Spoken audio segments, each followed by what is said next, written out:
aujourd'hui on va faire un poncer huilé, voilà, donc ce qui consiste à mettre le bois entièrement à nu, on va tout reponcer, gratter, retirer toutes les rayures et l'ancien traitement de surface. Pour cela déjà on va démonter toute la mécanique, donc toutes les parties métalliques et on va attaquer. On commence par prendre une lame et gratter toutes les parties bois. Donc ça va permettre d'enlever l'ancien vernis, toutes les rayures un petit peu profondes, il y a un petit peu de temps, ça va le nettoyer. En évitant la quadrille toujours, là on va conserver la quadrille d'origine.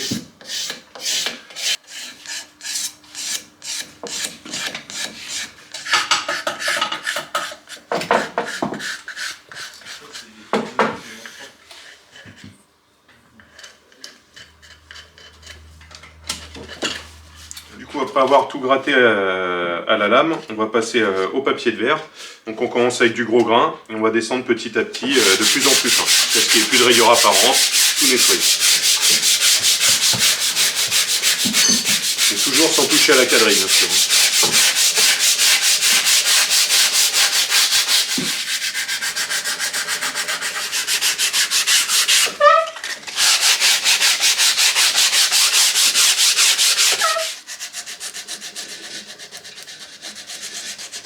Essayez de toujours bien garder les arêtes bien vides également. On va tout arrondir. Et si elles sont arrondies par l'usure, on va les refaire un petit peu.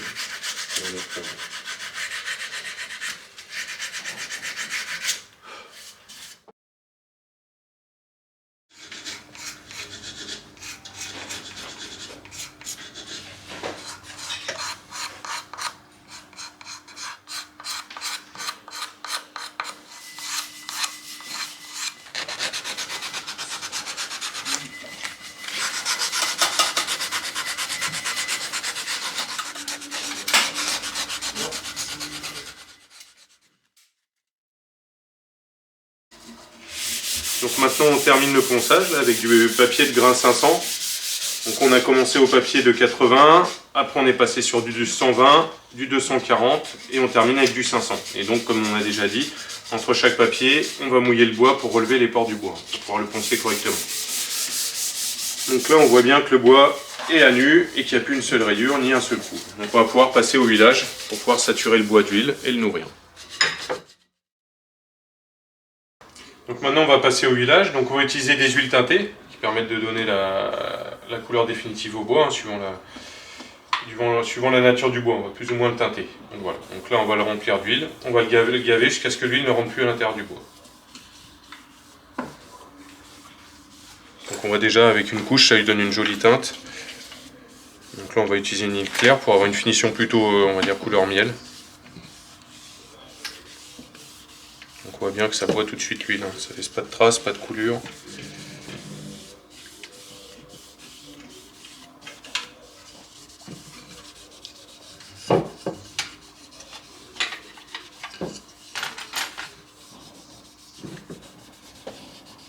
Et voilà. Donc maintenant on va laisser pénétrer l'huile dedans quelques instants, voire quelques heures, et on mettra une couche à chaque fois que l'huile avait bien rentré.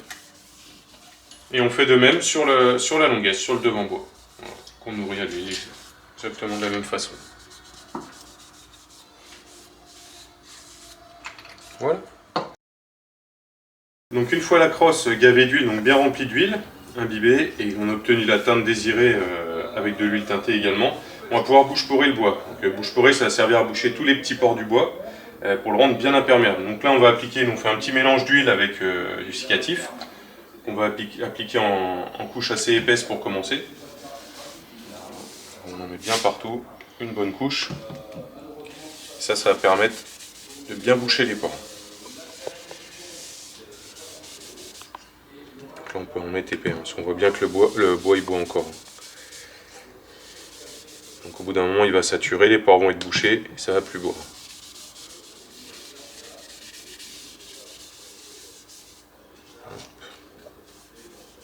On met bien partout.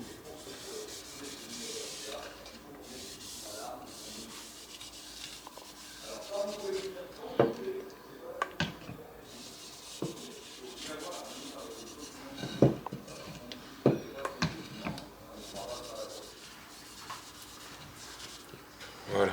Donc on va faire la même chose sur le devant bois. Et voilà. Donc maintenant on va laisser sécher à peu près une demi-journée et on va remettre une couche comme ça, on va mettre des couches successives jusqu'à ce que le bois il boive plus et que ça fasse une bonne épaisseur dessus qu'on va reponcer avec de l'huile après doucement. Voilà. Donc maintenant qu'on a mis pas mal de couches successives d'huile avec cicatif, on va repasser un petit peu d'huile avec du papier de verre de mie dessus pour bien boucher les pores et puis bien lisser la crosse. On va appliquer un petit peu d'huile de lin. Avec du papier très fin, on va faire des huîtres sur le bois, des petits ronds et des huîtres pour leur lisser et puis bien mettre le produit dans le fond des pores.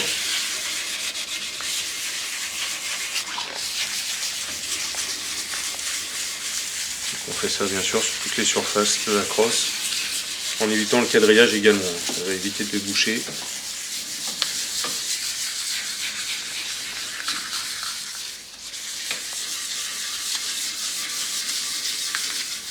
Voilà, on va essuyer. Donc là on voit bien que les pores commencent à être bien bouchés. Et on va pouvoir continuer le traitement de surface. On va faire la même chose sur le devant bois et après on va pouvoir continuer le traitement de surface en mettant des couches très fines. Donc une fois que la crosse est bien bouche-porée, bien lisse, bien bouche-porée, on va passer des fines couches d'huile avec du durcisseur, toujours le même mélange. Là par contre on va appliquer des couches très fines, donc sur toute la longueur. Donc là vraiment des couches bien fines en tirant bien les traits sur la longueur pour ne pas faire de traces. Et on voit déjà ça commence à briller légèrement. Donc on va mettre pas mal de couches successives. Donc on va laisser sécher par une demi-journée entre chaque couche jusqu'à ce qu'on ait un beau brillant bien uniforme sur toute la crosse. Et après ce sera terminé. Vraiment, c'est important d'en mettre vraiment pas épais. Sur la longuesse également.